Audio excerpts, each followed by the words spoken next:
Hello बच्चा party. Welcome back to my channel first step to study. कैसे हैं आप सब? उम्मीद है आप सब ठीक होंगे, अपना ख्याल रख रहे होंगे और अच्छे से पढ़ाई कर रहे होंगे। तो आज की पढ़ाई हम भी शुरू करते हैं। आज हम करेंगे बच्चों, क्रिया कितने प्रकार की होती है और कौन कौन सी होती है। बच्चों, क्रिया क्या होती है ये हमने हमारी लास्ट वीडियो में किया था। क्रिया का अर्थ क्या होता है बच्चों? करना, यानी कि कार्य का होना या ना होना क्रिया कहलाती है। और क्रिया को हम इंग्लिश में क्या कहते हैं? वर्ब। क्या कहते हैं? वर्ब। और क्रिया क्या है, कौन कौन सी है? जैसे हम सुबह से लेकर शाम तक जो भी हमारे द्वारा कार्य किया जाता है वो क्या हमारा एक्शन वर्ड्स है। हम काम कर रहे होते हैं तो हम क्या कहेंगे? उसको क्रिया कहेंगे, क्योंकि हम कोई ना कोई काम कर रहे हैं। और कुछ कार्य जो है, क्रिया जो है हमारे द्वारा होती है और कुछ प्रकृति के द्वारा होती है। हमारे द्वारा मीन्स जो हम कार्य करते हैं, और कुछ स्वतः होना यानी कि नेचर के थ्रू होना, जैसे रात दिन बारिश, ये सब क्या है? अपने आप हो रही है। तो हम इन्हें, जो कार्य स्वतः हो रहा होता है वो क्या कहलाता है? यानी अपने आप होने वाले कार्य, ठीक है। और जिसमें हम इन्वॉल्व होते हैं, हम लोग काम करते हैं, वो भी एक क्रिया है। और वो कोई भी काम जो हम कर रहे हैं वो क्या है? एक क्रिया है। और यहाँ क्रिया के जो भेद हैं वो हम करेंगे। क्रिया कितने प्रकार की होती हैं वो करें। क्रिया जो होती है वो बच्चों दो प्रकार की होती है। कौन कौन सी? अकर्मक और सकर्मक क्रिया। कितने प्रकार की होती है? यानी क्रिया के कितने भेद होते हैं? क्रिया के दो भेद होते हैं, अकर्मक और सकर्मक। यानी इंग्लिश में अगर कहें तो अकर्मक बोले तो हम इंट्रांजिटिव वर्ब्स बोलेंगे इनको, और ट्रांजिटिव वर्ब्स यानी कि सकर्मक क्रिया। अकर्मक यानी अ प्लस कर्मक, यानी कार्य रहित, काम के बिना। यानी इंग्लिश में अगर कहें तो इंट्रांजिटिव वर्ब्स जो है वो क्या होती है? अ प्लस कर्मक, यानी कार्य के बिना, जिसके अंदर कोई जो काम जो है वो क्रिया प्रधान हो। और सकर्मक यानी स प्लस कर्मक, यानी कार्य के साथ होना, यानी कार्य का जो होना है वो दर्शाया गया हो, वो हम सकर्मक कहते हैं। तो बच्चों, अब हम देखेंगे अकर्मक क्रिया और सकर्मक क्रिया जो है हमारी, उसकी परिभाषा यानी definition. What is the definition of क्रिया या वर्ब? अकर्मक क्रिया की परिभाषा देखिए बच्चों। जिस क्रिया के साथ किसी कर्म का प्रयोग नहीं होता वह अकर्मक क्रिया कहलाती है। यानी अकर्मक क्रिया की पहचान हम कैसे करेंगे? अकर्मक क्रिया की पहचान करने के लिए क्रिया के साथ का जो शब्द है बच्चों, वो हम उनसे दो क्वेश्चन करेंगे, दो प्रश्न पूछेंगे, क्या और किसको। अगर हमें क्या और किसको, ये दोनों शब्दों का अर्थ, आंसर जो है, उत्तर जो है वो हमें मिलेगा, तो ये क्या है? क्रिया जो है वो अकर्मक है, नहीं तो नहीं। कैसे? जैसे ये एग्जाम्पल देखिए बच्चों, घोड़ा तेज दौड़ता है। अब इसमें घोड़ा कोई काम नहीं कर रहा, वो एक सेंटेंस ही है कि घोड़ा तेज दौड़ता है। ये एक मतलब उसके लिए कहा गया कि घोड़ा जो है वो तेज दौड़ता है, लेकिन घोड़ा कोई काम नहीं कर रहा है। यहाँ पर घोड़े के द्वारा कोई कार्य नहीं हो रहा है, वो तो उसकी क्वालिटी ही है कि वो तेज दौड़ता है। ऐसे ही हाथी नदी में नहाता है, वो नदी में नहा रहा है, बाहर है, लेकिन वो कोई काम तो नहीं कर रहा ना। इसलिए यहाँ हम इन्हें कौन से क्या कहेंगे कि उसमें कर्म जो है वो का प्रयोग जो है वो नहीं हो रहा है, तो हम इसे कहेंगे अकर्मक क्रिया। और हमारा दूसरा जो है वो है सकर्मक क्रिया, यानी सकर्मक, स प्लस कर्मक, यानी कर्म के साथ। यानी कर्मक क्रिया क्या होती है? कर्म के साथ क्रिया का प्रयोग करना सकर्मक क्रिया कहलाती है। यानी जो क्रिया कर्म के साथ आती है वो सकर्मक क्रिया कहलाती है। यानी जिस क्रिया में कर्म जो होता है वही प्रधान होता है, उसे सकर्मक क्रिया कहते हैं। जैसे एग्जाम्पल देखिए, रमेश फल खाता है। अब रमेश क्या है हमारा यहाँ कर्ता है, यानी काम करने वाला जो है वो हमारा क्या है, रमेश है।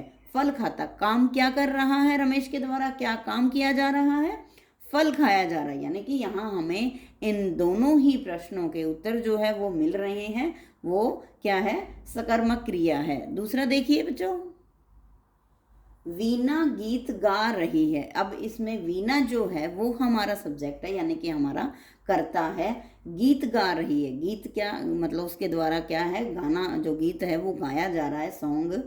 लेकिन इस इन दोनों में हमें देखिए दोनों ही प्रश्नों का जो उत्तर है, यानी कौन है कर्ता, जो वीणा है, क्या कर रही है, गीत गा रही है। दोनों ही प्रश्नों का उत्तर जो है, आंसर जो है वो हमें इस वाक्य में मिल रहा है, तो इसे हम क्या कहेंगे, सकर्मक क्रिया। यानी सकर्मक क्रिया की पहचान हम कैसे करेंगे, सकर्मक क्रिया की पहचान करने के लिए क्रिया के साथ क्या शब्द लगाएंगे, क्या करेंगे, क्या शब्द। यानी हमने इन दोनों ही सेंटेंसेस में एक शब्द क्वेश्चन किया क्या, और इन दोनों ही सेंटेंसेस में हमें उस शब्द का आंसर जो है वो मिला, तो इट मीन्स ये सकर्मक क्रिया का उदाहरण है। तो बच्चों अब तो आपको समझ आया अकर्मक क्रिया और सकर्मक क्रिया क्या होती है। अकर्मक क्रिया क्या है, जैसे जिस क्रिया के साथ किसी कर्म का प्रयोग नहीं होता है वो एक अकर्मक क्रिया कहलाती है। और सकर्मक मीन्स कर्म के साथ किया हुआ, यानी इसके साथ कोई ना कोई काम है, क्रिया के साथ जो काम है वो है, उसका प्रयोग जब हम करेंगे तो वो एक सकर्मक क्रिया कहलाती है। कार्य के साथ होना सकर्मक क्रिया कहलाती है। यानी बच्चों अकर्मक क्रिया के साथ कर्म का ना होना और फल जो है कर्ता पर, उसका असर जो है उसका वो कर्ता पर पड़ना अकर्मक क्रिया कहलाती है। और जो हमारी सकर्मक क्रिया है वो कर्म के साथ आती है, तो ये सकर्मक क्रिया कहती है। अब तो आपको समझ आया कि अकर्मक क्रिया और सकर्मक क्रिया क्या होती है। आओ बच्चों अब हम एक एक्सरसाइज करते हैं जिसके थ्रू आपको पता लगेगा कि कौन सी इस सेंटेंस में कौन सा कार्य मतलब है सकर्मक क्रिया का और कौन सा अकर्मक क्रिया का है। जैसे बच्चों मैंने सेंटेंस लिखा, राधा गाना गा रही है। अब इसमें देखिए कौन कौन सा सेंटेंस है, सोच के देखो। जैसे राधा गाना, राधा क्या है, एक कर्ता है, गाना गा रही है, काम कर रही है ये राधा, तो हमारा ये कौन सी क्रिया हुई, सकर्मक क्रिया। और दूसरा सेंटेंस देखिए, बिजली चमक रही है। अब इसमें हमारा जो सब्जेक्ट है वो नहीं है, कर्ता जो है वो नहीं है, तो हम इसमें क्या कहेंगे, ये एक अकर्मक क्रिया है। नेक्स्ट देखिए, मैं खाता हूँ। अब इसमें भी कुछ नहीं, मैं खाता हूँ, मैं क्या खाता हूँ, यहाँ ऐसा कोई मेंशन नहीं है, यानी कि इसके अंदर कर्ता है लेकिन काम नहीं है। क्या खाना खा रहा हूँ वो होता तब सही था। अब मैं खाता हूँ यह एक अकर्मक जो क्रिया है वो है।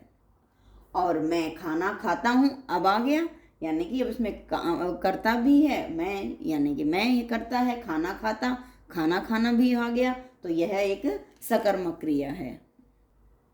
और नेक्स्ट देखिए, श्याम फिल्म देख रहा है।